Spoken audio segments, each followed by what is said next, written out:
Hi guys, good morning. Welcome back to the hen house.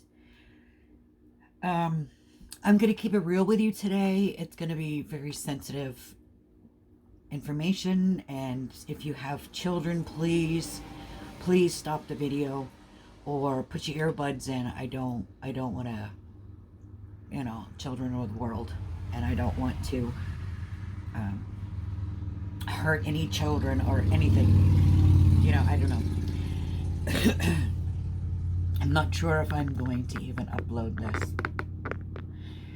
But when I'm having a rough one, I will sometimes talk to the camera, because it feels like I'm actually talking to a person to get my shit out, and it helps. Not only that, but I journal. You all know that. But I'm hoping that if I do upload this, I can help somebody in one way, shape, or form. I've touched on my life here and there a little bit. Never really went into depth, but today I'm going to, because I'm really struggling and I really need somebody, and you guys are my family. So I'm talking to you.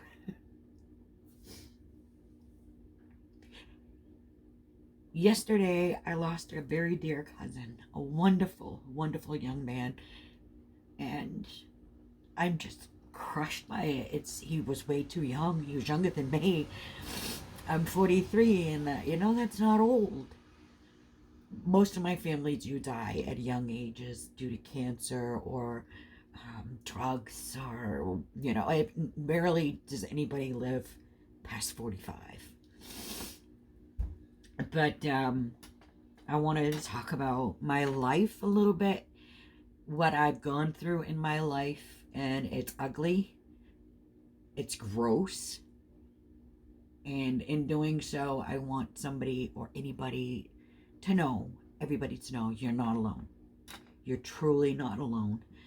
It didn't just happen to you, or you're not the only one that's gone through it, and there are other people out there who can understand and empathize with you and are willing to stand up for you, with you, and help guide you through whatever you need to get through.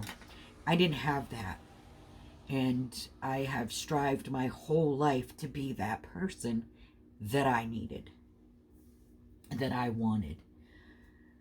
From my earliest memories, I was being molested, and didn't know that what was going on was wrong. I didn't know it was gross and inappropriate because nobody talked about it, And I was so young. It was well before grade school that this was happening. I don't even know how young I was when it started. But I found out it was wrong because somebody else molested me. A friend of mine and I, first or second grade, I don't know. We lived in a very small town, and everybody knew everybody. Everybody knew everybody's business. And if you were walking down the street, everybody knew by the time you hit the fifth step, your mom knew you were on the street. And we had this local guy in our town, very nice, very loving, very caring, very funny. He was an alcoholic, and he was just one of those comfortable people. And he lived above a tavern in town in one of the apartments. They called them apartments, but they were basically like rooms to rent. And we were up there watching cartoons. We were laying on the bed laughing and having a good time. And next thing I remember is my mother and my Aunt G, is what I'll call her, came into the room screaming and hollering and making us girls get dressed. And I was so angry because my pants were on backwards, I was this little girl, and all I cared about was my pants was on backwards. I didn't understand what was going on. But in the car ride, my mother and my aunt were yelling and screaming, and I was in the back. I was crying. And next memory of anything that was going on was I was in a room with a lady with dolls, anatomically correct dolls, and explaining to her, what was going on. And then I had to do a video recording for the judge and talk about what was going on, which is why I think I might be so comfortable with talking behind the camera about things like this, because that's how I was taught to get it out, by telling the judge what was going on. So he ended up going to prison. I think he was away. He got like 7 to 10, and he ended up spending all of them. But in that situation and that thing that was going on, I found out that it was wrong.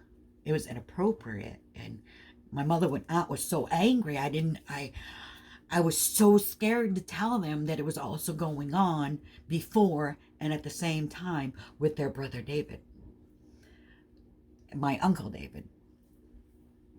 So I lived with it for many, many years of it going on.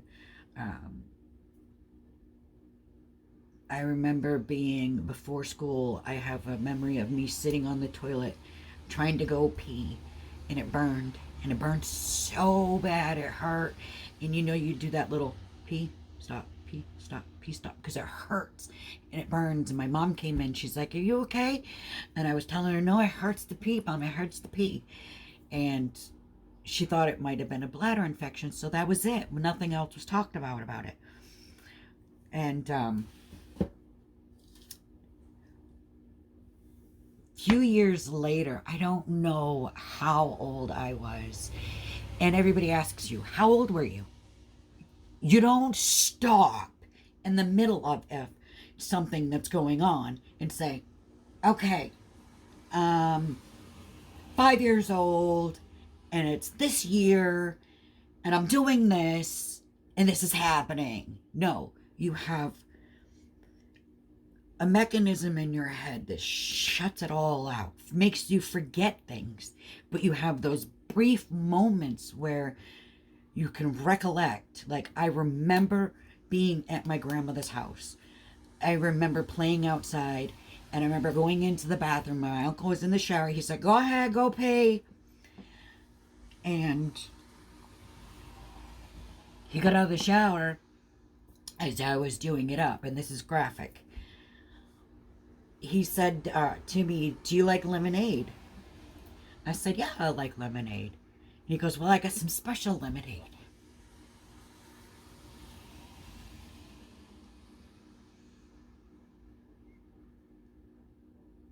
So,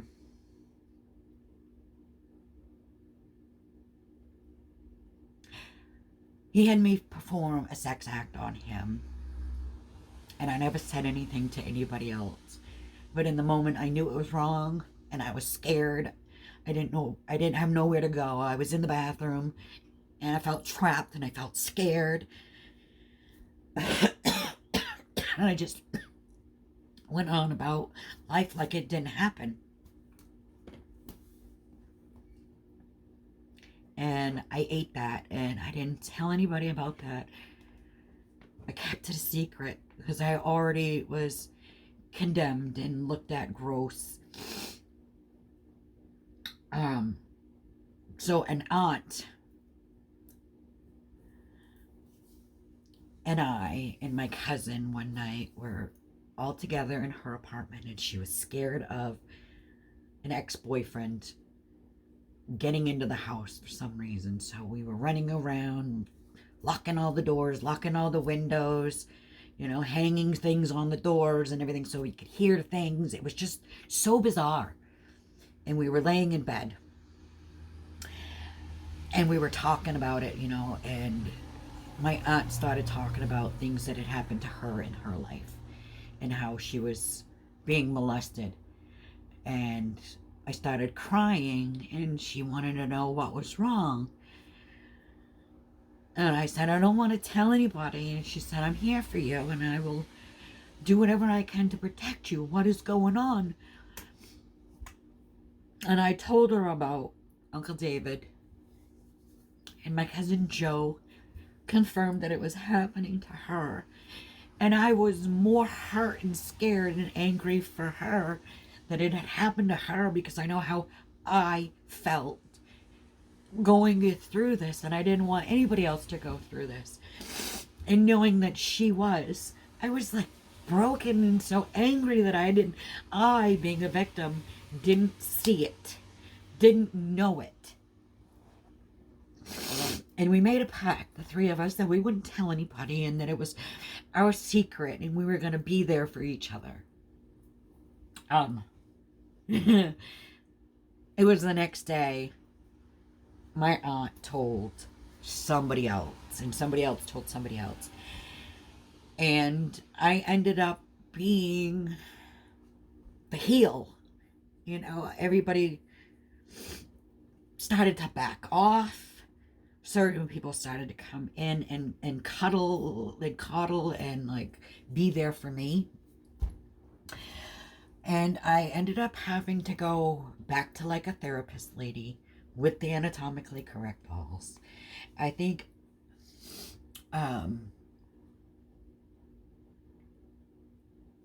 it came out that it happened to more than me and Joe, that it was multiple other cousins that went through it. And I was the only one that ended up going to court and having to sit in court and be on the stand and see him and have to explain everything from the dirtiest, grossest detail to facts about where it was, where we were, what was going on around. And I felt so alone, so vulnerable, so scared, so grossed out. And I was 13 years old at this time. And he ended up going to prison, and he got 1 to 3 years. Well, he ended up spending 1.5 years in prison because it was so overloaded.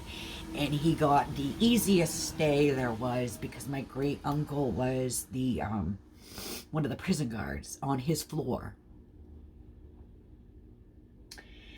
And the great uncle was my grandmother's sister's husband.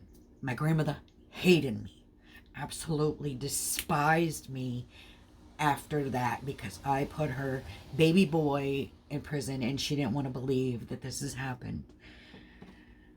And I can understand her point of view, but when you're a child, you just don't understand. Like, why does my Grammy hate me? I didn't do anything wrong. She was so mean, and we ended up living with her at one point, and it was so hard. She was so angry at me one day that she shoved me, and I fell down the stairs, and nothing was done about it. Nobody was, she wasn't scolded for it, and And so I am still, at this time, bearing the secret of this other uncle inside me, because I didn't want anybody to know.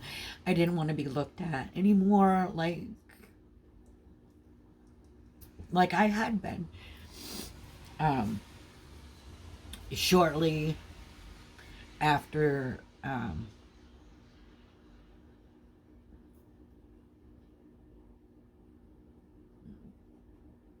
I think everybody was just, I don't know, but also within the same younger time frame, I was being molested by my stepdad. And I had a love-hate relationship with the man. He came into our life when we were in elementary school, and wonderful, wonderful man. Loved him so dearly. He accepted us children for who we were, and he was an alcoholic, and he was only mean when he drank hard stuff, and he drank a lot of hard stuff in the beginning. He was really mean to my mom. They got in a lot of fights and stuff. And they split up one year, and I remember begging my mom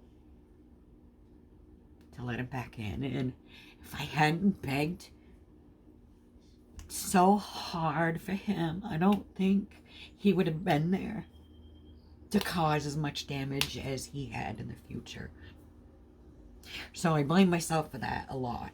And I know it's not my fault. I was just a child, but it's still in there. My mom worked constantly. She was too proud to be on any state assistance. So she was always 2 jobs, 3 jobs. So we saw her in passing. And my brother was my authority figure. He was my father. He was my brother, my best friend. He's like just shy of 2 years older than me. And he's the man who taught me how to tie my shoes, how to cook, how to clean, how to do dishes, how to brush my teeth and tie my shoes. And he taught me how to fish and hunt and just be a person. And he was being neglected as well as I, and he also had his own life tragedies that he's going through, and it's not my place to say. It's his story. But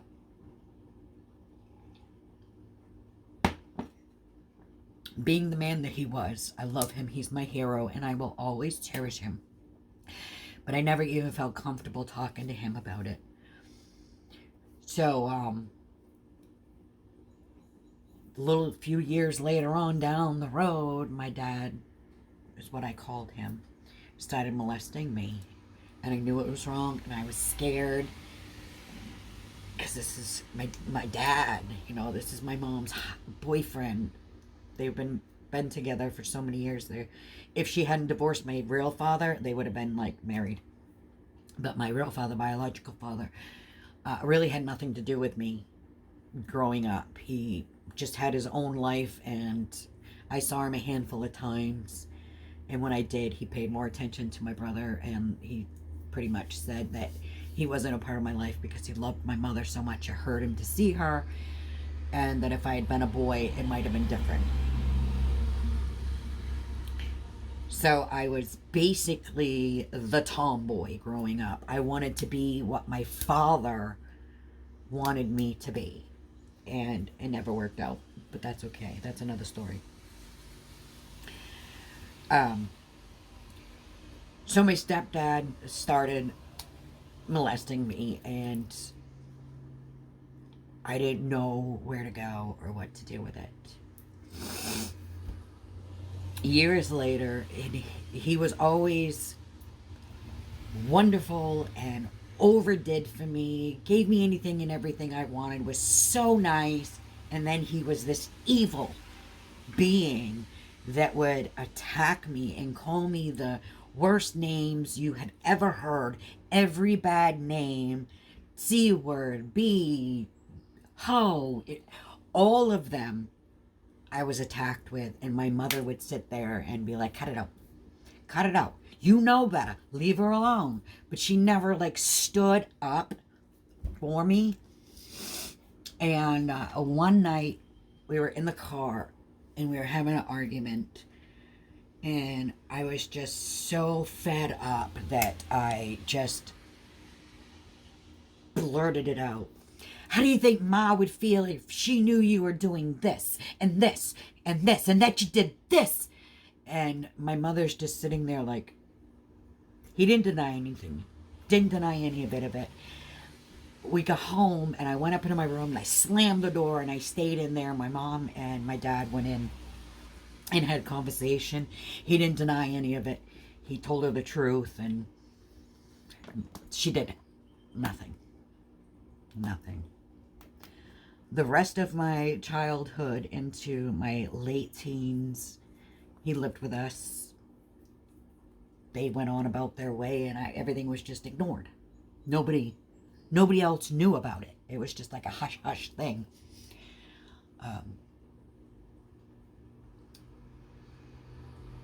And during this time, David got out, And he would come over and have dinner. And I'd be sitting on the couch, all alone, in fear.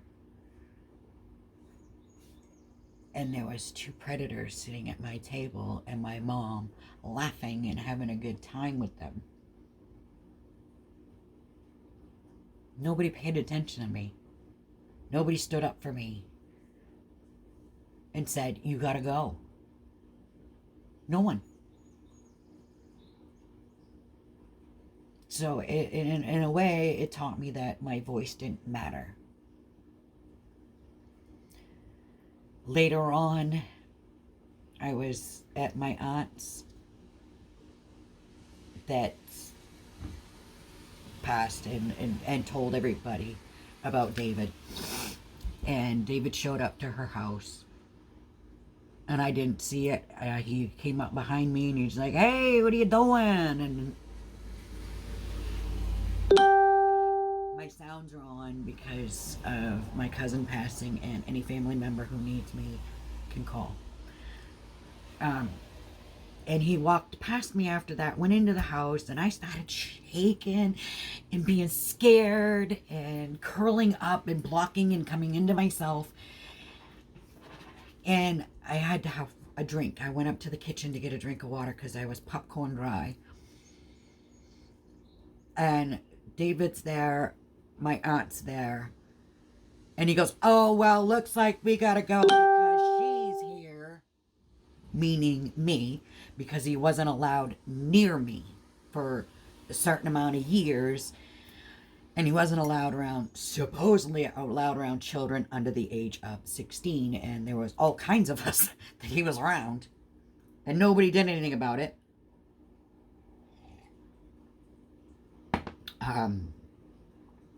She stood up and she kicked him out of the house. I was crying. I was a mess.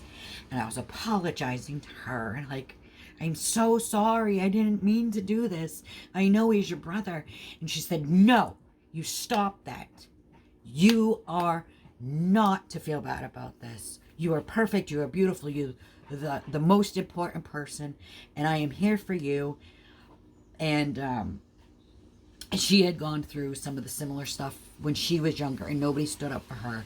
And when she showed up, I think she was just like me, block it out and just rolling with it.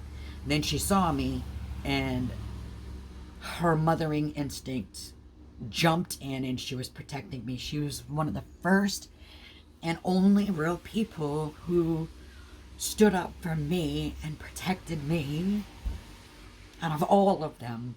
My mom had 7 siblings. All 7 of them had got married and had children. And all of the married-in families had their other families that were a part of my family. So it was like this big world within upon itself. And nobody said anything. Nobody did anything. So later on down the line, after my stepdad had passed, he had pancreatic cancer and passed, I found out that he was also molesting other family members. And I was thinking, as the child that it's going through at the time, when I wasn't telling anybody, well, if he's doing it to me, he's not doing it to anybody else. I don't know why that mentality was in my head, but it was. And I felt so bad, so broken, and so angry that I didn't really protect anybody, and I thought I was protecting them. And to know it was going on with other children, like, because I know how I felt inside, and to know that somebody else was going through that, and I could have changed it and didn't, just broke me. So, yeah. Shortly after that, my mother moved into a different town, so she was further away, and I would let her have my children for weekends and a couple of days in the week. And one night afternoon, my husband and I pulled into my mother's driveway to pick up my kids. David was there. Oh, I was shaken. I was mad and furious and disgusted and so many emotions flying through me. My husband's like, do you want me to go get the kids? No. No, I gotta do this. I went into my mother's house. I looked straight into his eyes and I said, get your fucking shoes on, get your shit, and get the fuck out. And he's talking to his daughter. Yes, his daughter. The state let him have his daughter. Knowing he's a molester of girls, young underage children. Come on, we gotta go. We're not welcome. I'm like, shut your fucking hole and get in your vehicle and get. And I looked straight at my mother and I'm like, what are you doing? You know what he is. You know what he's capable of. You know what he did. And she's like, well, they were with me in the back room. I went crazy. Absolutely crazy. I blacked out yelling at my mother and yelling at David. He left. My kids were scared. And it was just this big old mess. And I lost my shit. Totally lost my shit on my mother. And I packed up my kids and I left.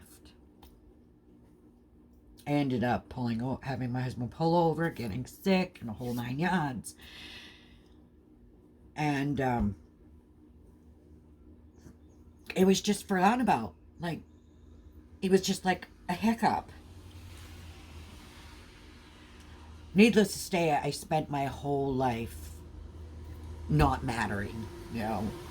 And it's horrible. It's a horrible feeling. And if anybody's going through that, I understand. I empathize with you. I totally get it. So later on down the line, 6 years ago or so, he was put back in prison for molesting his own child. Yes, David, the guy that I put away in prison. The state allowed him to have his daughter. And boom. What I did, what I stood up for, didn't matter because nobody protected the next child knowing what he did. And I feel terrible about it. And I shouldn't, because I did all the steps needed to be taken in that time. And so during this, I'm still struggling with my secret of the other uncle that did this to me. And one night we were at a family gathering at what I call, the lady I called my grandmother, my grandmother, my biological, what is she called?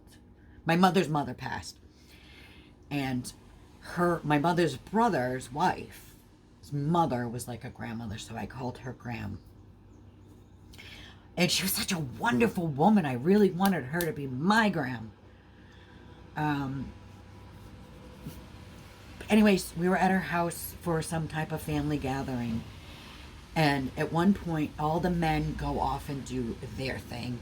And all the women gather in the kitchen. And we have a great time talking and shooting the shit and playing. And I have no idea. That's outside. I apologize. It's rainy and really loud. The subject of rape and molestation came up. I don't even remember what it was, but everybody was getting hated. And I can remember my grandmother or my gram getting so angry and saying, why don't they tell? Why do they keep it a secret? I don't understand. And I popped up out of my seat, stood up, and was pretty much yelling back at her. Fear. Graham, it has to do with fear. When children are going through this, they're scared. They're scared of the person that's victimizing them, hurting them. They're afraid of all the adults looking at them. They're afraid of all the other children and what they're going to think. And they're afraid they're not going to be believed. There's so much fear that goes into going through this. And some children just aren't strong enough to speak out. A lot of them just hide within themselves and keep it bottled up, which is so unhealthy. And being strong and independent as I was, I still had the fear. I still have the fear. But I ended up telling her I was molested again, and nobody knows about it because of that fear. And she was like getting at me. Who was it? We need to know who this was. And I remember looking straight at her and I said, do you really want to know that it was your son and believe that your son could do this? And I looked at my aunt and I said, do you really want to know that this was your brother or your son or your husband? And I looked at my cousins and said, do you want to know this is your brother, your cousin, your dad? Do you want to believe this of them? 90% of the time, you're not going to believe that it happened, that that person could do that.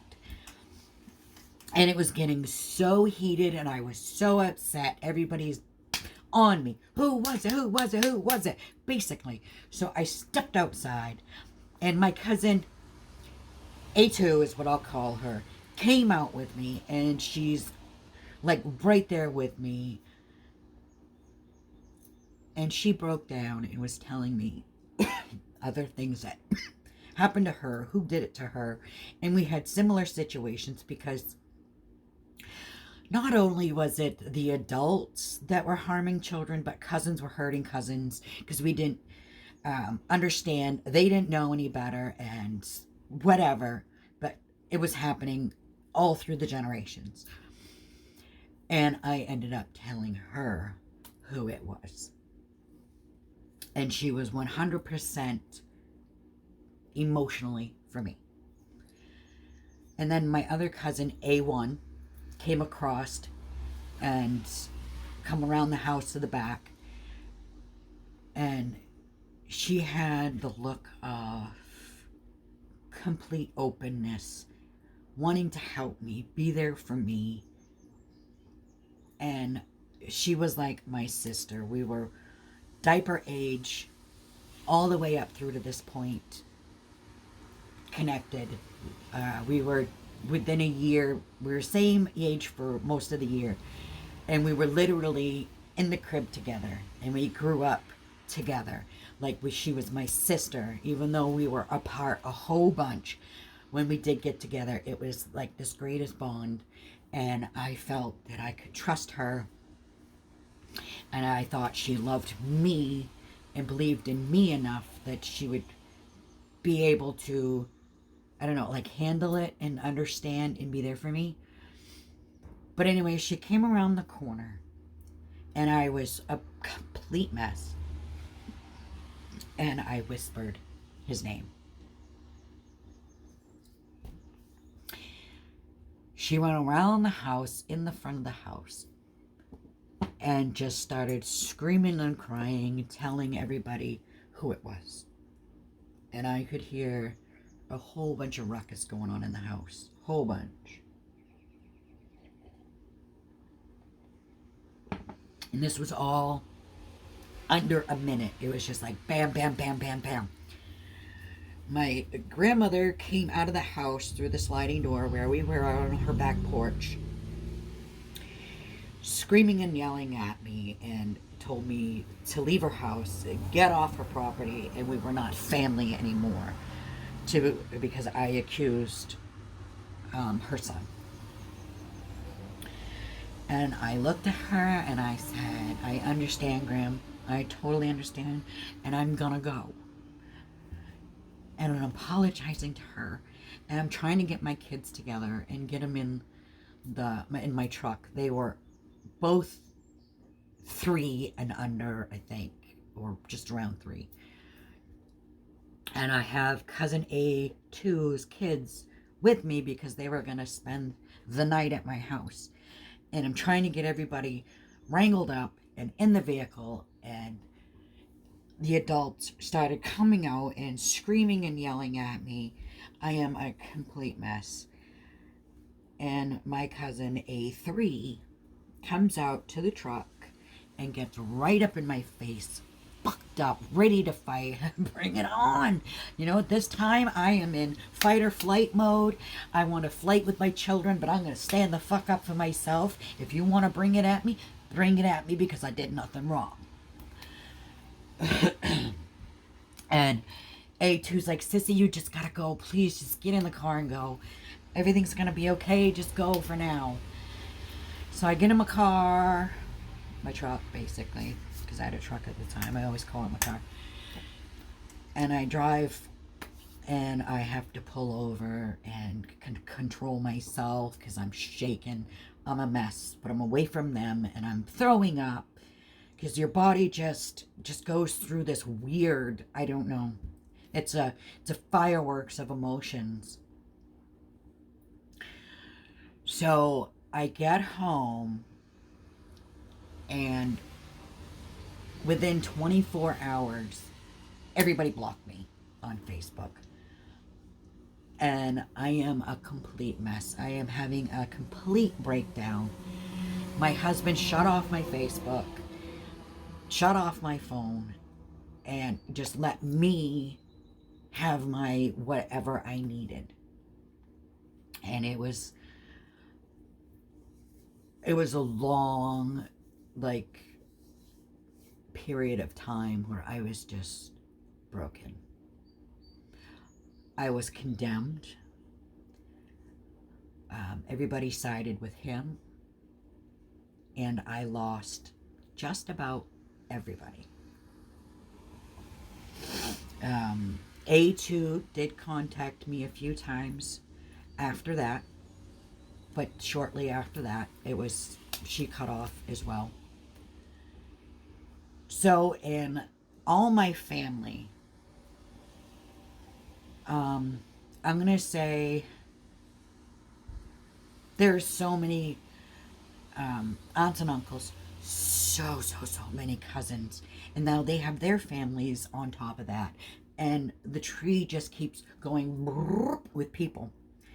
And out of that tree, I have 2 aunts. Sorry, I'm looking over there.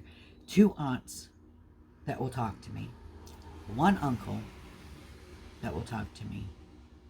My mother, my brother, 2 male cousins, and 1 female cousin. That's it. Okay? And 90% of the time, my mom.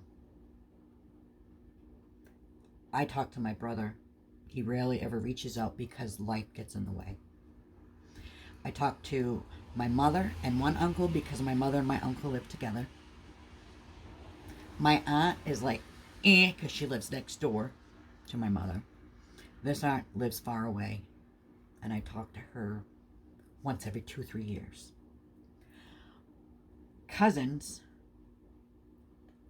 brother and sister, passed away. Still talk to sister a little bit. And this cousin, R, is part of that family that's the immediate family that condemned me. And he is one that also is no fucks given, no judgment, no nothing. He sees me, he hugs me, he's like, hey sis, I love you. And because he worked in the same field as me, we kind of like saw each other quite a bit in carpentry. So we still have a relationship. And today,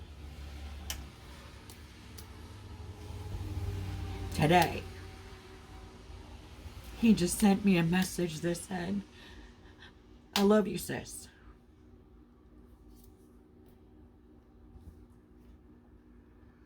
And I really, really needed that.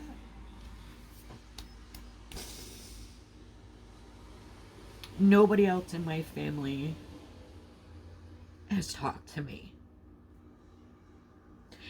My brother messaged me out of the blue yesterday because he only talks to me when I message him, just because he lets life, take over his life.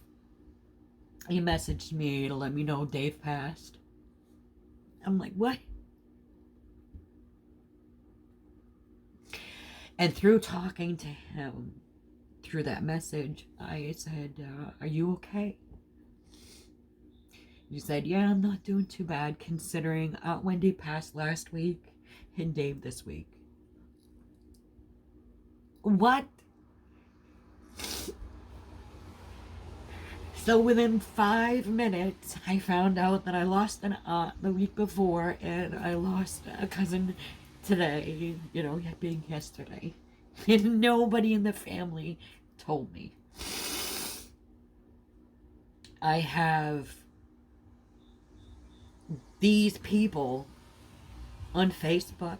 Nobody mentioned it. Nobody put an obituary up or anything. It hurts so bad that 10 years later, I'm still forgotten about. I am still not a spark in anybody's life that they would reach out and say, hey sis, by the way, and my number hasn't changed in years. My Facebook's been the same. I have not blocked anybody so they can talk to me when they want to.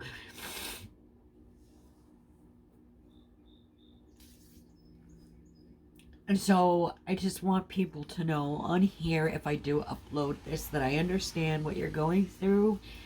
Because I have been through so much and back. I have been neglected. I have been physically abused by an ex-boyfriend, like stabbed and threatened with a gun. I have scars from it. I have been emotionally and sexually abused.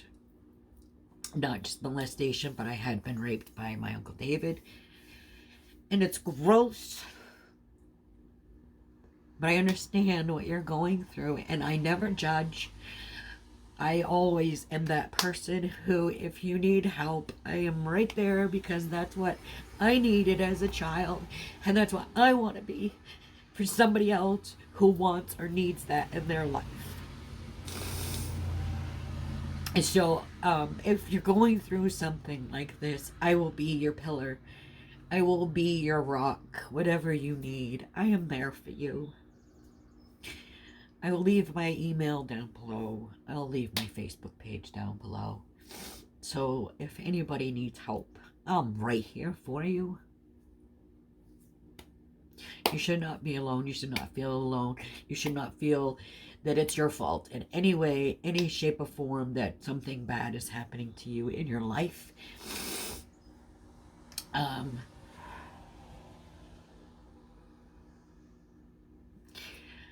I've been going through so much shit in my life, and I am 43 years old, and I'm still broken. I am not healed 100%. I don't think I ever will be, but it's okay. I normally am that person who's bubbly and happy, because that's how I deal with garbage. I laugh stuff off and I be silly, because I don't want to be the Debbie Downer in anybody's life. I am always the light in somebody's day, the happy, the funny, which is why you never see me do anything sad or depressing or anything to do with politics or whatever's going on in the world. I'm always just, hey guys, how's it going? So nobody ever knows that I'm broken. And I am just as broken as you are. So definitely don't feel bad. Reach out if you need help. There are plenty of platforms out there to get help with. Just feel the strength within yourself, because you have it within you to reach out, to change, to get help, to be who you want to be and not who somebody thinks you should be. Oh man, I've been a 44-minute mess.